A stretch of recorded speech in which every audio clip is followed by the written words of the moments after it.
હોનામાં કળિયુગ હોય તમને એમ કહેવામાં આવે બેનો જેટલા હોનાના ઘરેણા પહેર્યા કાઢી નાખો, એમાં કળિયુગ છે. હા, કળિયુગ હોય હોનામાં ક્યારે? અનિતિનું હોય તો. પણ એ હોનું કલહ કરાવે દેરાણી જેઠાણીની વચ્ચે, ભાઈ ભાઈની વચ્ચે. જર જમીનને જોરું, એ 3 કજિયાના છોરું. પણ આમ તો સુવર્ણ એ સૌથી શુદ્ધ અને શ્રેષ્ઠ ધાતુ છે. ભગવાન શ્રી કૃષ્ણે પણ સોનાની દ્વારકા વસાવી અને હોનાની દ્વારકા માર્યા. એ ખરાબ હોય તો શું કામ રહે ભગવાન? ભગવાને આપણને આપ્યું હોય ને તો આપણે હોનાનું સિંહાસન બનાવી ભગવાનને એના ઉપર અરે ભાગવતનું દાન, ભાગવતની પોથીનું દાન સુવર્ણના સિંહાસન ઉપર વિરાજમાન કરીને એ દાન આપવાનો મહિમા છે. સુવર્ણનું દાન, કન્યાના લગ્ન થતા હોય ત્યારે એક એક ફેરે દાન આપવાના હોય.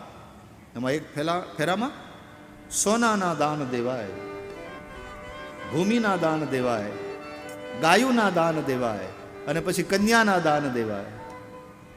ફેરે ફેરે દાન આપવાનું હોય. એમાં સુવર્ણનું દાન. પણ અહીંયા સુવર્ણ અનીતિથી કમાયેલી સંપત્તિ બહુ અનર્થ ઉત્પન્ન કરે છે. રાવણની લંકાએ હોનાની હતી અને આપણા કાળિયા ઠાકરની દ્વારકાએ હોનાની હતી, પણ હોના હોનામાં ફેર છે. ત્યાં અનીતિનું હતું અને અહીંયા પરસેવો પાડીને કમાયેલું હતું. અને અનીતિની હોનાની લંકા એમાં કોઈને ગળવાની અનુમતિ નહોતી. અને હોનાની દ્વારકામાં સુદામો હડેડાટ નીકળી જાય કૃષ્ણના મહેલ સુધી, ભાગવતની કથા પ્રમાણે. એને કોઈ રોકતું નથી, બ્રાહ્મણ છે. આવો આવો આવો, પધારો પધારો પધારો. અને હોનાની લંકાનો માલિક અનીતિથી આંચકી લીધેલી લંકા રાવણે વસાવી નથી, કોકની વસાવેલી હતી. રાવણે આંચકી લીધી છે યક્ષો પાસેથી. અને ઈ હોનાની લંકાનો માલિક થયા પછી પણ રાવણે 1 તોલો હોનાનું કોઈને દાન કર્યું હોય એવું રામાયણમાં ક્યાંય લખ્યું નથી. અને સોનાની દ્વારકા શ્રી કૃષ્ણ દ્વારકાનાથે વસાવેલી. અને એમાં સુદામો આવે તો સુદામાને માગવું ન પડે. એ 4 મુઠ્ઠી તાંદુળ લઈને આવ્યો. તાંદુળ જમે રે વાલો અને વારે રાણી રૂખમણી રે, અમને આપો રે મુરારી રે, સેવામાં રાખો શામળા. સુદામોજી દ્વારિકામાં આવ્યા રે, ઈ દર્શન કરવા એ દેવના રે. પ્રોળીએ ખબર પોગાડ્યા રે, એ દુવારે ઉભો એક દુબળો, એને અંગે નહીં અંગરખું ને પગે નહીં પગરખા. તમારો સખા બતાવે છે ને નામ સુદામો બતાવે છે. આટલું સાંભળ્યું ત્યાં તો નામ રે સુણીને વાલો દોડ્યા ગીરધારી રે, નામ રે સુણીને વાલો દોડ્યા ગીરધારી રે. અને ત્રિક મેં લીધા છે આંસુડા ખેર્યા એ આંખથી. સુદામોજ દ્વારિકામાં આવ્યા રે, દર્શન કરવા એ દેવના.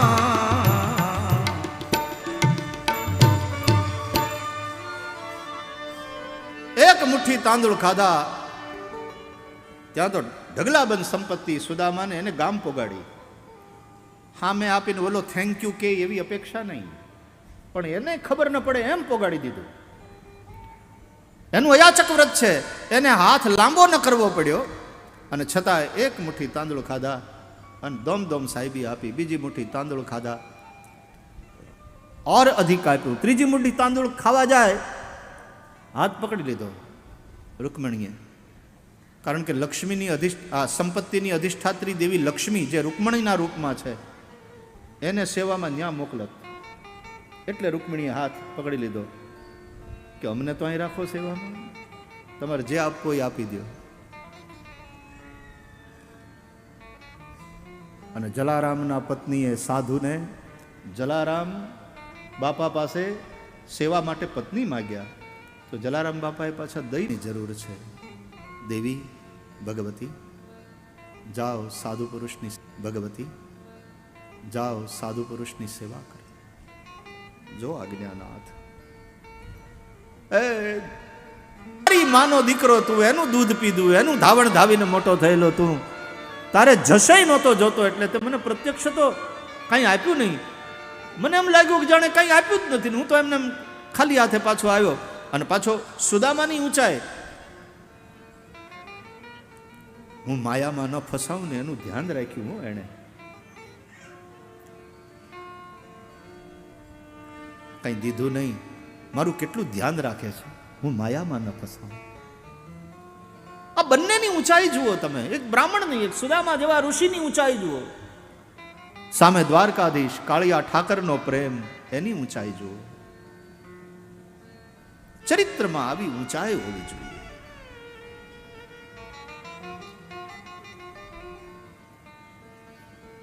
તો સોનાની લંકા હોવા છતાં રાવણે 1 તોલા સોનાનું કોઈને દાન નથી કર્યું. અને સોનાની દ્વારકાના રાજમહેલના દ્વાર સુદામાઓ માટે ખુલ્લા છે.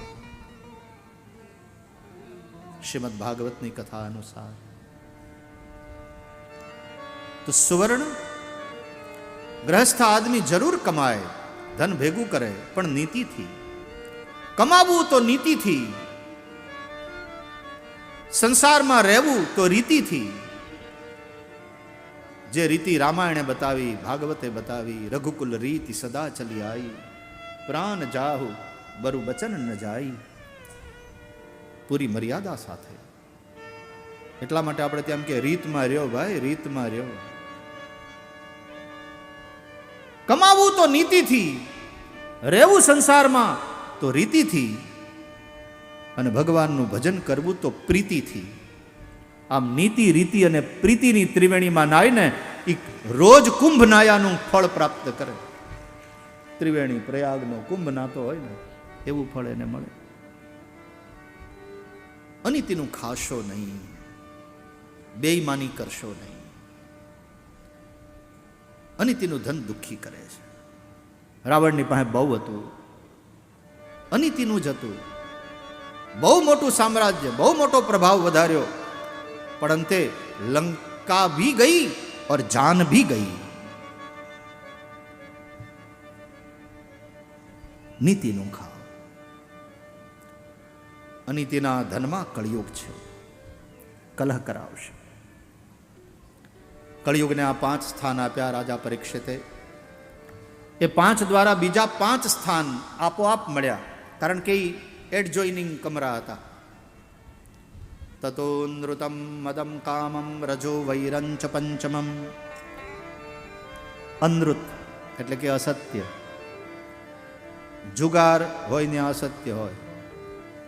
મદમ સુરાપાન હોય, મદિરાપાન, ત્યાં મદ હોય, નશો. કામમ પરસ્ત્રી સંગ હોય, ત્યાં વ્યભિચાર હોય, વ્યભિચારની વૃત્તિ હોય.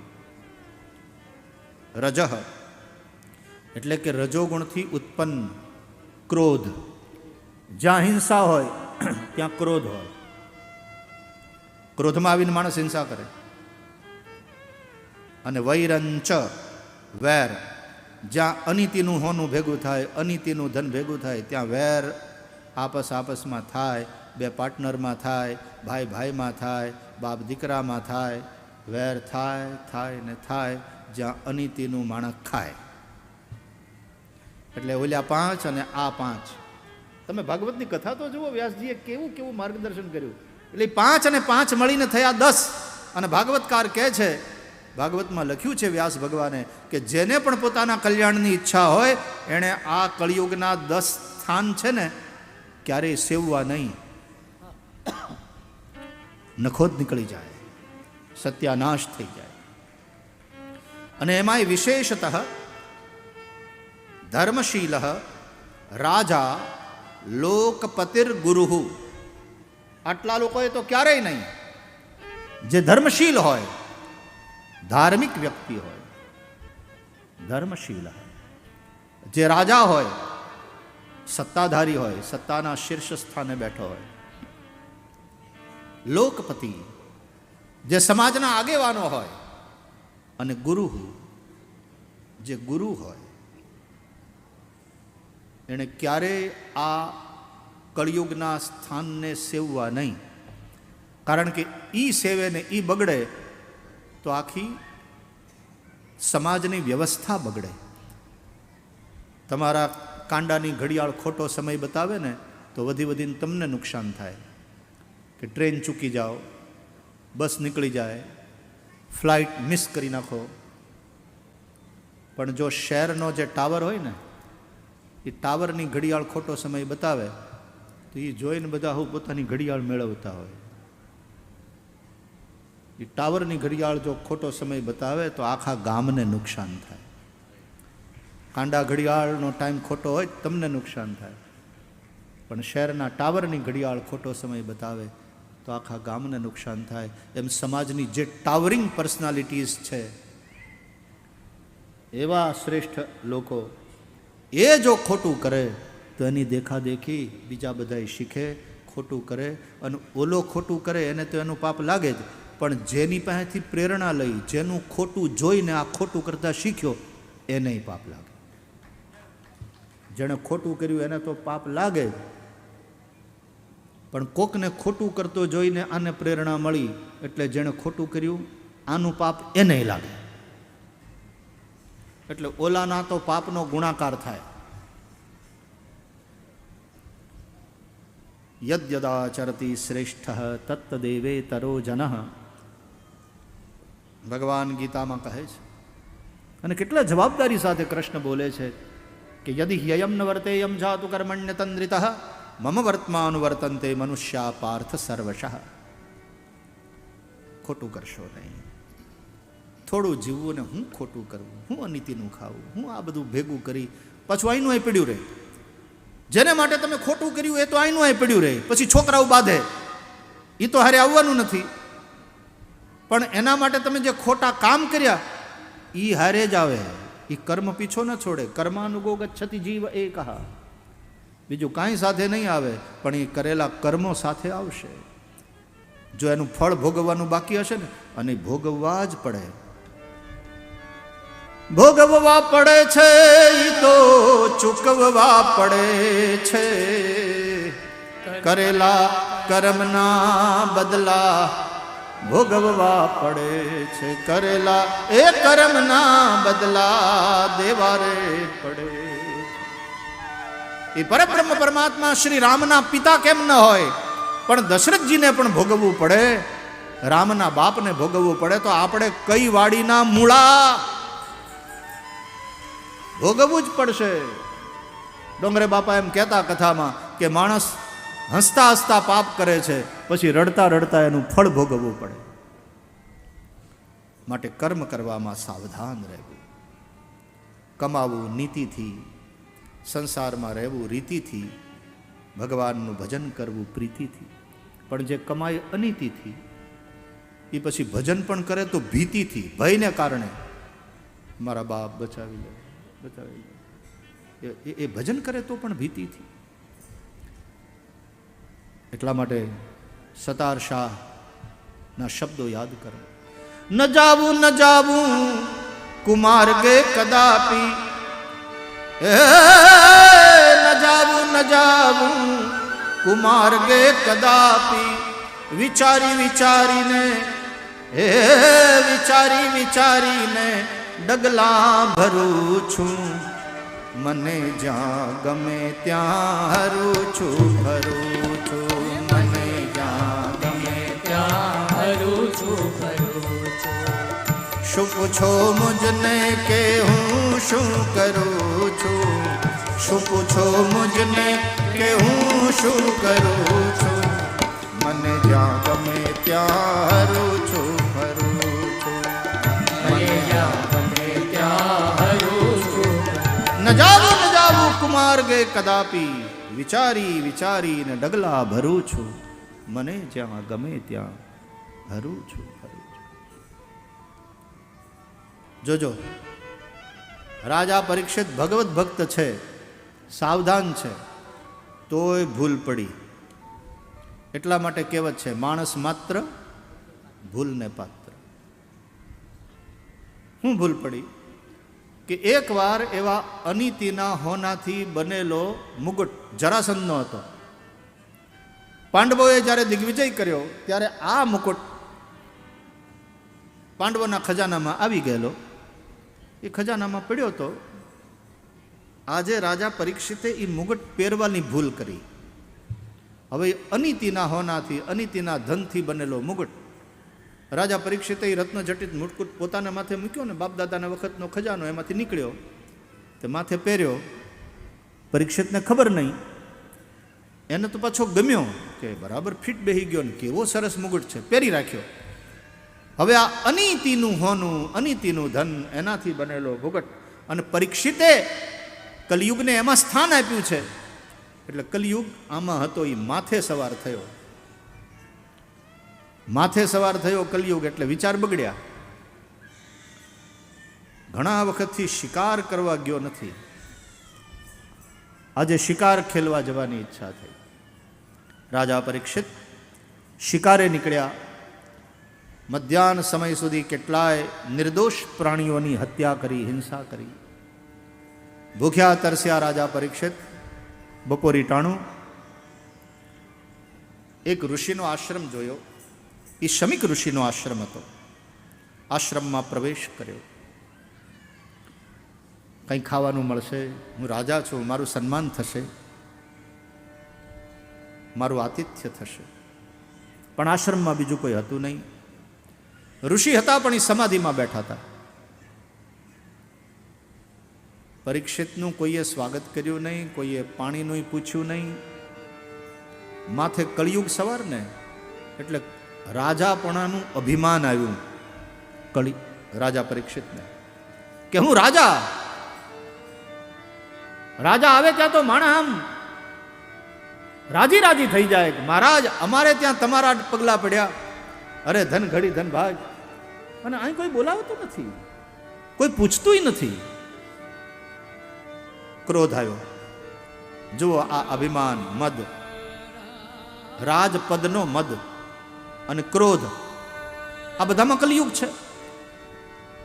ક્રોધ આવ્યો અને પરીક્ષિતે આ ઋષિ સમાધિનો ઢોંગ કરે છે. મરેલો એક સર્પ જોયો, પોતાના ધનુષ્યથી એ સર્પને ઉઠાવી ઋષિના ગળામાં નાખ્યો. જે હાથ સાધુ સંતો બ્રાહ્મણો ઋષિઓના ગળામાં પુષ્પની માળા પહેરાવતા હતા, પગે લાગીને આશીર્વાદ લેતા હતા, એ જ હાથે આજ એક ઋષિના ગળામાં મરેલો સર્પ નાખ્યો. શમિક ઋષિ સમાધિમાં હતા, સમાધિમાં જ રહ્યા. રાજા પરીક્ષિત ક્રોધથી ધુઆ પુઆ ત્યાંથી નીકળી ગયા.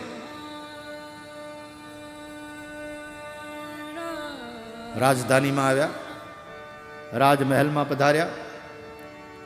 મુકટામ થાકેલા પાકેલા પરીક્ષિત રાજાએ માથાથી હટાવ્યો અને મૂક્યો એક બાજુ. કળિયુગનો પ્રભાવ મગજ ઉપરથી હટ્યો અને રાજા પરીક્ષિતને ભાન થયું કે અરે રે રે રે, મેં આ શું કર્યું? મેં મારા કુળને કલંક લગાડ્યું. એક નિરપરાધ ઋષિના ગળામાં મેં મરેલો સર્પ પહેરાવ્યો, મેં નીચતા કરી, મારા કુળને કલંક લગાડ્યું. સજ્જન માણસ હોય ને એનાથી ભૂલ થાય, માણસ માત્ર ભૂલને પાત્ર, પણ એ પોતાની ભૂલને પહેલી વાત સ્વીકારી લે અને બીજી વાત એનું પ્રાયશ્ચિત કરે. રાજા પરીક્ષિતે વિચાર કર્યો કોઈ બીજા અપરાધ કરે તો હું ચક્રવર્તી સમ્રાટ એને દંડ દઉં, પણ મેં એક ચક્રવર્તી સમ્રાટે અપરાધ કર્યો. હે ભગવાન, રાજગાદી ઉપર બેસવાનો અધિકાર, યોગ્યતા મેં ગુમાવી દીધી છે, માટે હવે પછી હું આ રાજગાદી ઉપર નહીં બેસું. રાજાએ રાજપદનો ત્યાગ કર્યો, સત્તાની ખુરશી છોડી દીધી. પહેલી વાત. બીજી વાત, ભગવાનની પાસે રાજાએ દંડ માગ્યો કે મારા અપરાધની મને સજા કરો. પ્રજા કોઈ અપરાધ કરે તો હું રાજા એને દંડ દઉં છું, પણ હે નાથ, આજે એક ચક્રવર્તી રાજાએ અપરાધ કર્યો છે, તમે આને દંડ આપો.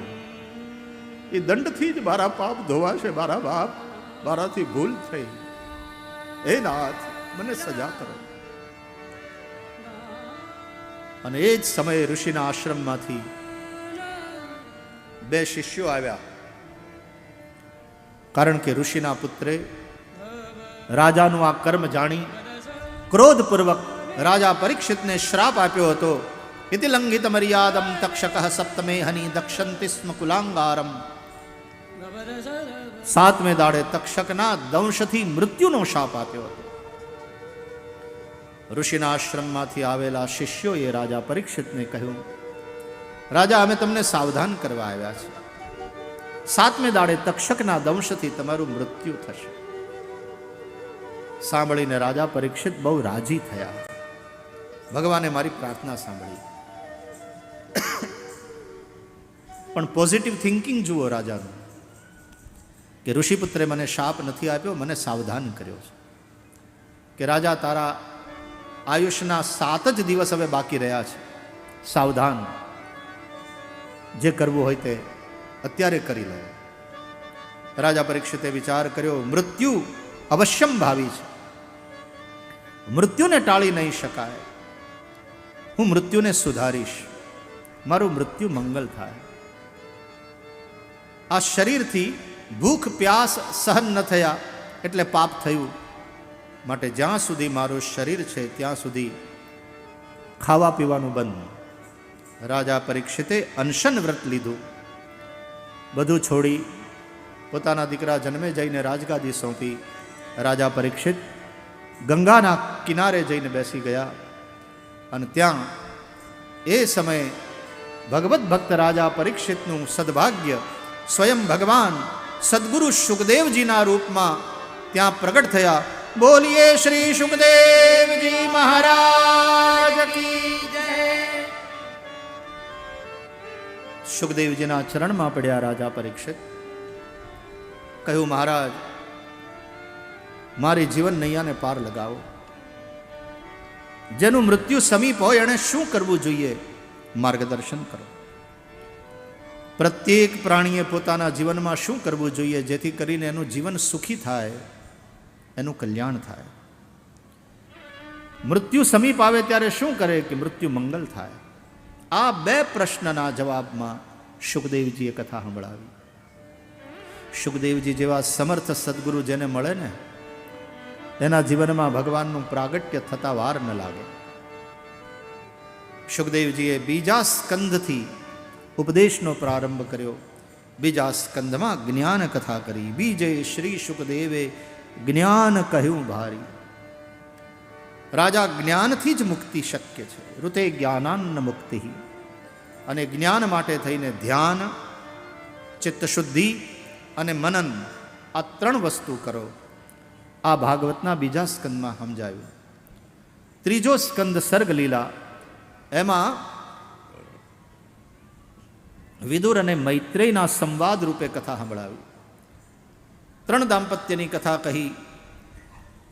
કશ્યપ અને દિતિ. દિતિથી 2 દૈત્ય પ્રગટ થયા, હિરણ્યાક્ષ, હિરણ્યકશિપુ.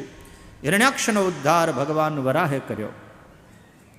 હિરણ્યાક્ષ, હિરણ્યકશિપુ આદિ દૈત્ય છે. બીજું દાંપત્ય તે મહારાજ મનુ અને શત્રુપાનું. મનુ શત્રુપાથી 3 કન્યા અને 2 પુત્ર થયા. 3 કન્યાએ આકુતિ, દેવહૂતિ અને પ્રસૂતિ. 2 પુત્ર પ્રિયવ્રત અને ઉત્તાનપાદ. દેવહૂતિનું લગ્ન કરદમ ઋષિ સાથે થયું. કરદમ ઋષિથી દેવહૂતિને નવ કન્યાઓ પ્રગટ થઈ અને પછી સાક્ષાત ભગવાન કપિલ પુત્ર રૂપે પ્રગટ થયા. એ સાંખ્ય શાસ્ત્રના આચાર્ય છે. માં દેવહૂતિને નિમિત્ત બનાવી સંસારને સાંખ્ય યોગનું દર્શન કરાવ્યું. ચોથા સ્કંદમાં વિદુર મૈત્રેયના સંવાદમાં વિસર્ગ લીલામાં 4 પ્રકરણ, એમાં ધર્મ પ્રકરણમાં દક્ષયજ્ઞની કથા સંભળાવી. દક્ષયજ્ઞની કથા અને અત્રિ અનસૂયાને ત્યાં ત્રિદેવો બાળક બનીને આવ્યા. એ કથા દ્વારા ભાગવતકારે બ્રહ્મા વિષ્ણુ મહેશ ત્રિદેવોની એકતા બતાવી. પછી અર્થ પ્રકરણમાં ધ્રુવજીનું ચરિત્ર સંભળાયું. 5 વર્ષની ઉંમરે રાજકુમાર ધ્રુવને દેવર્ષિ નારદ જેવા સદગુરુની કૃપાથી ભગવાનના દર્શન થયા મધુવનમાં. પછી ત્રીજું કામ પ્રકરણ, એના 11 અધ્યાય, એમાં પૃથુ ચરિત્ર છે.